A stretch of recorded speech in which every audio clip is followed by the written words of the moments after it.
on them mics, my boy Jeff Mitchell with the Hardaway. He does it for no pennies. Man, I don't know any way to start the show off than that, Little Joe. There's no way better to invest than invest in yourself, and that's what Jeffrey Mitchell does. And like I told you back in January, new hit every week of 2020, and the money will come. All I'm saying is, if you haven't heard my boy, look him up on Spotify, SoundCloud, iTunes, anywhere you can find music.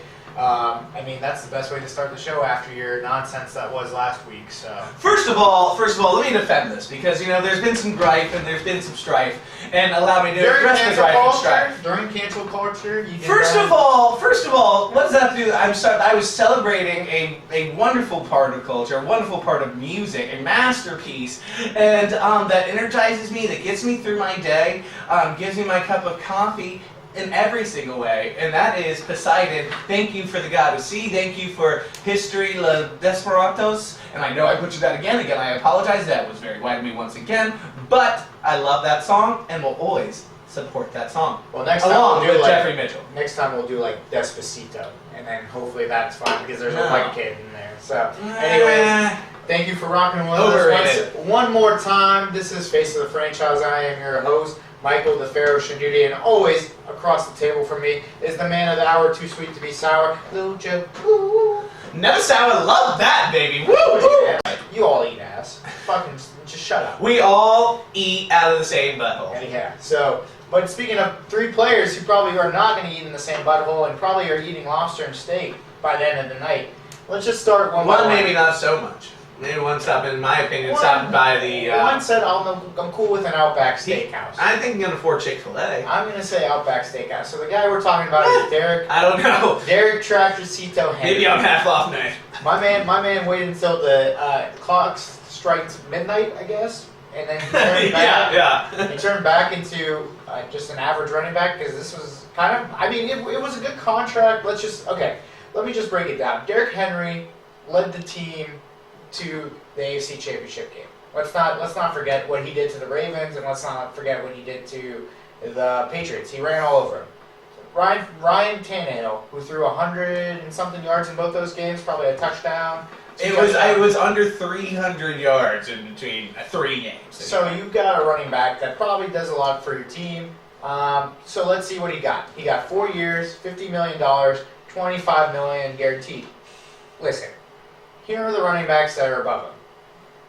Christian McCaffrey, $16 million, perfectly fine. Yep. Zeke, $15 million, perfectly fine. Sure. Now we're getting into some gray areas. So now I have issues, yeah. We have Le'Veon Bell, who did the whole holdout so he can get paid money. He was the best running back in the league at the time. He was asking for the money. Gets what, 13.5. And I'm with him that he's being disrespected on that.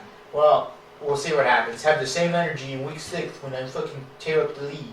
Well, let's... Goddamn right, baby. We'll see what happens. And a new album on the way! So the guy in front of Derrick Henry, David Johnson, got the money before he took... Also, to be clear, just in case nobody knows what we're talking about, Le'Veon Bell tweeted about being pissed that he wasn't in the top 10 running backs in Madden 21 rating. He's not. Right at this current juncture, he is not. You're wrong, and this is not on today's topic list. We can make it, dog. The point is, David Johnson has more money than him just because the Cardinals geeked, in my opinion, and gave him more money because he was like, oh, he got 1,000 yards rushing, 1,000 yards. He had his who let the dogs out year and has disappeared. Exactly. And he's 28 years old, if you didn't know. He's he's very old. He was very old when he went into the NFL draft. So I did not realize this. My point is, Derrick Henry got money less than those guys. Great. This is great for the Titans for one thing and one thing only. They get to keep Ryan Tannehill, Derrick Henry, and then their emerging wide receiver, A.J. Brown, for 4 to 5 years together if Ryan Tannehill is the guy. So my opinion of why Derrick Henry signed the contract, the free agent market next year is crazy. They have Alvin Kamara, they have Kenyon Drake, they have Philip Lindsay, they have Marlon Mack. They could get all these players for cheaper. It is a premium hotshot running back. I think you're good. It was good for both sides in the sense of Derrick Henry might have fallen into a Le'Veon Bell situation where the money in the surface doesn't look that great. Plus, you'd go to a different team, probably a lesser contending team? Because we feel like the Titans have enough pieces to contend, right? 100%. We all know I do, yeah. Yeah, so I think so too, but I'm not saying Super Bowl. I'm saying like maybe playoffs. Like playoffs. I don't think I said. I think I said potential Super Bowl. I don't think I said Super Bowl. Oh, I mean, I don't think I guaranteed Super Bowl. Potential No, because Super Bowl. we know who I have in the Super Bowl from the AFC. Okay, we're not going to get into that either if you don't want me to get into the other thing. Well, I do want you to at least stay on the show for this episode, yeah. So, To here and now, yeah. I mean, at the end of the day, man, controversy or not, he deserves that money. He earned that money. He's one of the best defensive talents in the league, along with those names, like you said, that we mentioned of Aaron Donald and Chris Jones. And Myles Garrett's right up there with them. I mean, yep. Next. So this does all these three contracts actually make sense. Like, I just want to make this standpoint. So with Derrick Henry's contract, now you're going to see like running backs maybe take a little bit less than what they are. So with James Conner and Alvin Kamara, all those guys in his draft class, they might just take a little bit, except for Dalvin Cook, because Dalvin Cook thinks he's God. So, but the pass rushing game is now in the. He is God. In the pass rushing game, it is now. Let's see who can top who, like the quarterback. So guess who's next? T.J. Watt. You have a lot of guys coming up that might ask for a king's ransom. So it's keep an eye out for that, as well as Jamal Adams. Don't forget Jamal Adams. If he gets traded, can reset that safety market. So it's Derwin James, Minka Fitzpatrick, Kevin Byard. They all are looking for that contract. So these are a lot of contracts that I'm looking at. Could fuck a lot of teams in the way of their building. So I'm just saying. Well, I think it could go a way of kind of my whole theory too. Maybe we could have some defensive players start to break this market a little bit. Hopefully, let's do it, man. I need it to even up somewhere, right? I mean, Von Miller fucking won the Broncos the Super Bowl, and the man had to beg for his money. So all I'm saying is, come on, dude. And hello, Cam Newton, get the fuck out. Anyways.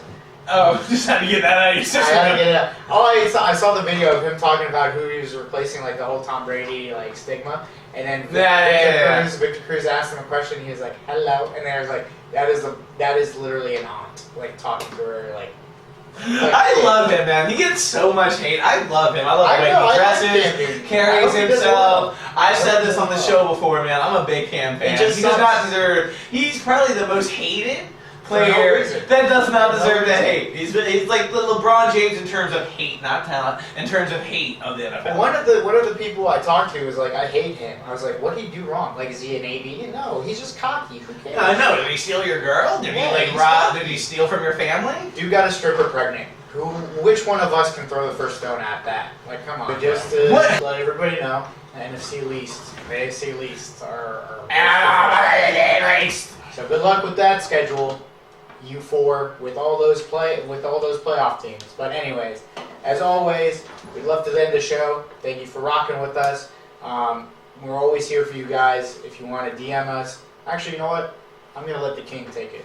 Where can they find us, Joe? Maybe you already know where to find us. You can find us on our website at Four Corners Studio is our Instagram. Our website, because I skipped right over it, is help me out here, dude. 4cr.studio. Look us up. And if you want to join the family, as always, you already know what to do. Don't make any other move before you go ahead and DM at Four Corners Radio to join the great family that is, of course, face of the franchise, free therapy, bread and butter, last night's guys, hooping and hollering, degenerates are us, five holers, and many more great podcasts, including yours, to come soon. And I forgot my own free motherfucking therapy. Yeah, I always do, but hey, baby, you know what to do. Go listen to all those and join our family right the fuck now, dude. All right, baby. Well, thank you for rocking with us. Always, stay breezy, stay easy, one love. Ah!